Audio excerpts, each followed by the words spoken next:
hold back the river lemon in your eyes.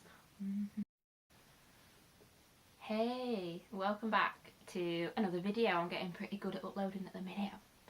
On a roll. So today I'm going to do like a favourites video, kind of mix match with a haul, but it's not going to be everything that I've bought recently just because there's things I've had a while and I can't find everything and stuff, so I'm just putting some things in. But obviously in my favourites I'm going to start off with albums, because albums are just a massive part of my life, probably one of the biggest parts of my life. So the first one I'm going to start with is Sleeping with Siren Madness.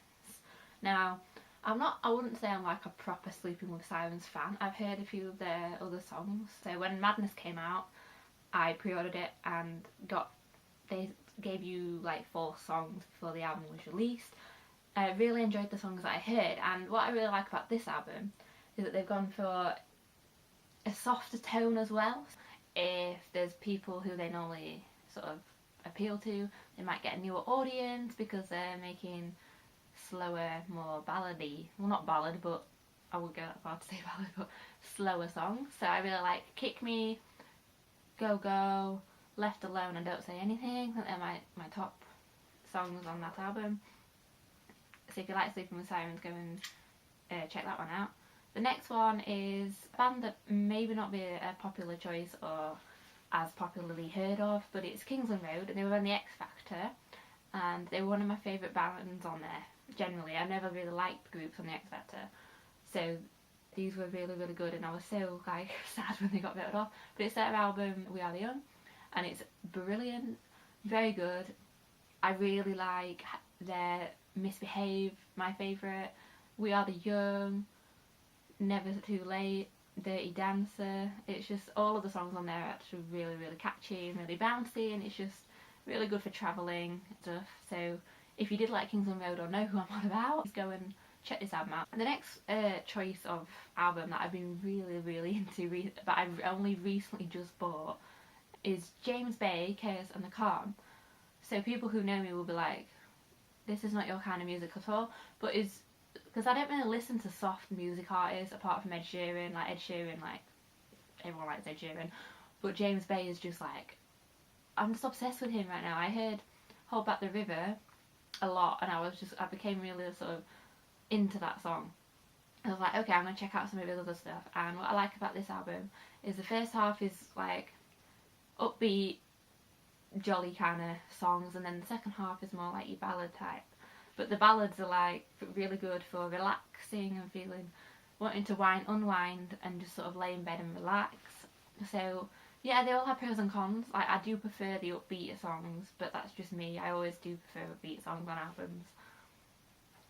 So James Bay is a pretty new voice. So if you haven't heard him, go and check out him on iTunes or YouTube or Spotify, because it's just like amazing. Alright, the next one is Hollywood Undead, Day of the Dead. I love Hollywood Undead. I've like been a fan since like the Swan Songs album. This album was really good, but it's not really their kind of normal product that they normally bring out. There's a few songs on there that are a little bit off the scale, like a bit weird. But Hollywood Undead are known for being quite peculiar, and they have masks on like Slipknot. So it's just but I really enjoy Guzzle Guzzle, Party by Myself, Usual Suspects, Day of the Dead, and Gravity. Gravity is like my favourite, and there's another one, I can't think what it is, but that's like really good. But there's one that's also really quite bad. It's just like lots of dubstep and noise and not Hollywood Undead at all, and I don't like dubstep, so it doesn't appeal to me, but they might be wanting to appeal to other people. So yeah, Hollywood Undead, a band that I've always been a fan of, always listened to, always buy the albums, and I've seen people give them quite a lot of stick online, saying, oh, you know, they don't like them and all this stuff. But again, it's people's personal opinions, and if people don't like it, people don't like it. People are not going to like everything that you like. But yeah, next one is a single, and it's another one from the X Factor, who I was a really big fan of, and he got really far, and it's Luke Friend, Hole in My Heart. You know when you just find a song and you're like, this song is life. It's just like, this is that song. It is so catchy. It's just a summer jam. Like, it's just gonna be my summer jam. I'll just be having it on all the time. and it's just, I don't know, Luke Friend was incredible on the X Factor. He just had sort of like an individual kind of voice and kind of tone, and that's what made me sort of drawn to him, and he progressed really well in the X Factor. He started showing who he actually was with his tone more in the live shows and getting the audience to appeal to him and things. So if you like Luke Friend and you want to support him, go and buy this song. I mean, I knew that I'd love it as soon as I heard he was making music, because he's just one of those people where you're just like, yes, he's going to sell and he's going to do really well. So well done, Luke. The next thing I'm going to talk about is this that I'm wearing, my McBusted hoodie. This is like the comfiest thing ever. I did vlog about it when I went to see McBusted on my other video. If you haven't seen it, go and watch that. But it is so comfortable. This is the Pixel on the front, and it's got like the soft, furry stuff inside, and it's like my favourite thing. Seriously, they are amazing, and I just lounge in mine. They're just really good for loungy days. So if you haven't been to the tour yet and you want to buy a hoodie, then they are definitely worth the money, because I live in mine. So I want to go on to the next one, which is kind of linked, but I've been loving Netflix a hell of a lot recently. If you follow me on Twitter, you're probably going to know what I'm going to talk about. But the first one I've got to talk about, get out of the way before my brain is about to implode. But Pretty Little Liars. If you watched any of my other videos, you will see me talking about how far I've got on them. And my last time I was like, I'm on season 5, episode 17. I watched season 5 in probably about a week, 2 weeks. Bearing in mind there's 25 episodes in every season. I managed to have like a whole binge day. I literally watched 7 episodes in one day. But this show, I don't even know what to say about this show. I think I've just said everything I can about it to people. My family are definitely sick of me going on about this show. Like seriously, that's all I go on about. I'm going to start reading the books, just so I get a little bit of Pretty Little Liars fix basically. But oh my days, it's phenomenal. And I know I always say about Desperate Housewives being my favourite show, but without a doubt it's Pretty Little Liars. Like Desperate Housewives is like behind now. Sorry Mark Cherry, like I still love you. Desperate Housewives is still a brilliant show, but I'm Marlene King is just slightly in front of you, because I can't even guess like what's going to happen in season 6. Like they've just revealed the A thing, but it's kind of like they don't know who it is, but they've revealed the name of the person. I'm not going to give anything away, because obviously people might be behind watching it or whatever, and I don't want to ruin it, because I saw plenty of spoilers and it really annoyed me. Like I saw like the main spoiler before the big season 5 like finale thing, and I think I was only on like season 3, and I saw the big massive season 4 spoiler, so I was not pleased. And I went on a massive rant about it, and it's like, why do people like to post spoilers? But yeah, this show is absolutely, hands down, the best show I've ever seen. And if you've got Netflix, please watch it. I am telling you now, please stop what you're doing, and go and watch this show. Because it will change your life. It will actually change your life and become so addictive, it will be like drugs. Seriously, I got so addicted, I had to watch it. It was just like being on drugs. It was like being a crack addict and just being like, I need this fix of TV. And that's how bad it got. So yeah, moving on from that is the next Netflix show, but this is an original Netflix series, which is Better Call Saul. As you know, I really like Breaking Bad, so I was really excited for this, and it's really good. Not quite following a lot of it though, it's quite hard to follow at times. But yeah, it's so good. Bob Odenkirk is again a brilliant actor, and it's written by the same person who writes Breaking Bad, Vince Gilligan, so it's going to be good if Vince Gilligan wrote it. So yeah, I've been loving that, but there's only 1 episode left, and I don't know how that's come around so quick, because it doesn't seem 2 minutes since it started, really. So yeah, that's that. If you've got Netflix, go and check it out if you like Breaking Bad, because it's like the prequel to that, so it's like set before and everything, but it's just all about Saul Goodman. So things that I picked up that I'm just going to talk about briefly. I picked up 2 PS3 games. Again, I did vlog it, but I got Ratchet & Clank A Crack in Time and Ratchet & Clank Tools of Destruction. I haven't started this one yet, because I'm working my way through A Crack in Time, which is absolutely cracking. It's brilliant, I love it.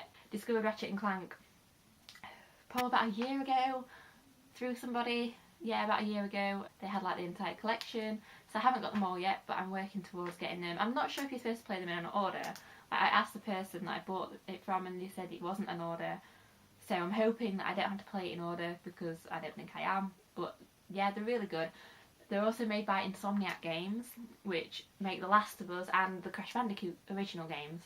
So I love Insomniac and I love all the stuff they do. Like The Last of Us is absolutely astounding.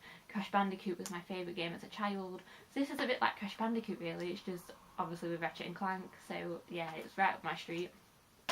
The next three are films. The first one is actually a Blu-ray, which is the only Blu-ray I currently own. That's my own, because we've just got a Blu-ray player in my house. And it's Matilda. Now everyone looking at this is going to be like, you already have Matilda. Yes, I have Matilda. But the reason I bought this is because it has a special limited edition feature on the DVD, which is a reunion of the cast. Because it was like celebrating so many years. So all the cast meet up and it's got like a whole behind the scenes thing and they look back at old scenes and like talk about it and stuff, and it's really, really good. But it's also my favourite ever film, like one of my favourite ever films as a kid. So I had to buy it and see like the reunion because it's just like one of those things where I'm just like super, super excited for. I haven't actually watched the film in Blu-ray yet, so I will do that and see what it's like. Hopefully it'll be a little bit better quality than the other one. But yeah, Matilda, love it. Great film. The next one is White Chicks, and I bought this because White Chicks is absolutely hilarious. One of my favourite films. Like if I'm feeling down or I've had a crap day, you stick this film on, you will be crying laughter. You will absolutely be wetting yourself. Like I love this film. I just think the whole thing is just brilliant, brilliantly funny, and Terry Crews is in it and he's absolutely brilliant. I love Terry Crews. So yeah, I think everyone's seen White Chicks. If you haven't seen White Chicks, where have you been? And finally, the last one is actually quite a recent film. I went to see this at the cinema. It's The Other Woman. Again, this is one of my favourite films actually that I've seen. I'm not normally into loads of chick flicks. I'm quite fussy about chick flicks, to be fair. But this one was actually really good. It's kind of a bit like John Tucker Must Die, but on updated version, because it's a man that's dating 3 women all at the same time and they end up knowing about it, meeting up and like making this plan to get him back. So yeah, if you like John Tucker Must Die, give this film a watch. It's got Cameron Diaz in and I don't know who's the guy. Nicolaj Castelwaldo. Right, I don't even know how to pronounce that. But yeah, that's The Other Woman. And that is everything I've been loving or bought recently. I was hoping to do like a proper big massive haul, but I've kind of just not been feeling in the filming creative kind of mood, and then it's kind of out of date, and then I bought new stuff, so I've just thought I'll put these in and do that instead. So I hope you did like this video. If you did, give the video a big like and click the subscribe button down there. It really helps me out. All my links and everything will be in the description. If you'd like to leave any video suggestions of what to do, then also that would be great. I do have a few of my own, but I would also like to know what everyone likes to watch, and then I will do that for you if possible. Thanks for watching, and I will see you soon. You know when your camera decides to die in the middle of a sentence, and then your card is full. Today is not a good filming day.